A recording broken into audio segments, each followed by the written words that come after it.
তারুণ্যের উৎসবে সিলেট থেকে শুরু হলো ফুটবলের কার্যক্রম। চা বাগান শিল্পকে কেন্দ্র করে মাঠে গড়িয়েছে ফুটবল, পর্যায়ক্রমে যা ছড়িয়ে পড়বে সারা দেশে। তারুণ্যের উৎসবে কক্সবাজারে বিচ ফুটবলের আয়োজন শুরু করেছে বাফুফে।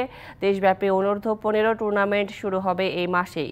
দেশের ফুটবলে আরও কিছু মাঠ যুক্ত করতে কাজ করছে বাফুফে। সিলেটের আকাশে রং বেরঙের বেলুন। সরকারের আয়োজন তারুণ্যের উৎসবে যুক্ত হয়েছে খেলাধুলা। দেশের ক্রীড়াঙ্গনকে আরও গতিশীল করাই যার প্রয়াস।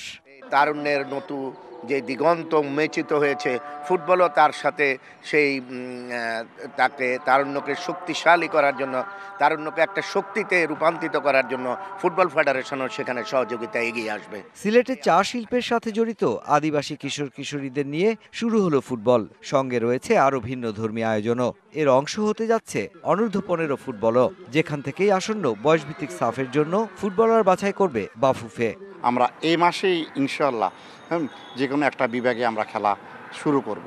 সেখান থেকে ভালো প্লেয়ার কালেক্ট করে আমরা আমাদের সামনে যে সাব গেমস আছে অনূর্ধ্ব-16, সেই 15 ছেলেরাই চলে যাবে কিছুদিন পরে 16তে, ওইখানে যেন আমরা পার্টিসিপেট করতে পারি। তারুণ্যের উৎসবকে রঙিন করতে আর দেশের ঐতিহ্য বিশ্ব মাঝে তুলে ধরতে কক্সবাজারে করা হবে বিচ ফুটবলের আয়োজন।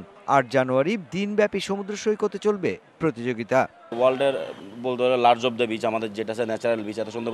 তো বিচের মধ্যে ফুটবলটা হবে এবং অনেক পর্যটকরা থাকবে, এর মধ্যে খেলবে। তো বিচ ফুটবলটার মাধ্যমে আমি মনে করি একটা ভালো বার্তা ছড়াবে ফুটবলের জন্য। এদিকে দেশের ফুটবলের মাঠ সংকট কাটাতে এরই মধ্যে কাজ শুরু করেছে বাফুফে।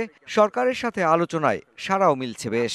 আমরা সারা বাংলাদেশের বিভিন্ন জায়গাতেই, বিভিন্ন কর্নারেই যে সমস্ত স্টেডিয়ামগুলো অবহেলিত আছে সেগুলোকে ফুটবলের কাজে ব্যবহারের চেষ্টা করছে। ফিফাই তো অর্থায়ন করবে, গভর্নমেন্ট অর্থায়ন করবে, এফসি অর্থায়ন করবে। বাংলাদেশের বিভিন্ন স্পন্সরদের কাছে আমরা যাব, যারা খেলাধুলাকে প্যাট্রোনাইজ করতে চায় তারাও করবে।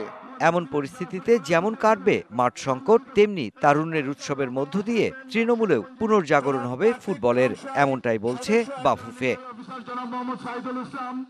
Mushfiqur Rahman, DBC news, Dhaka.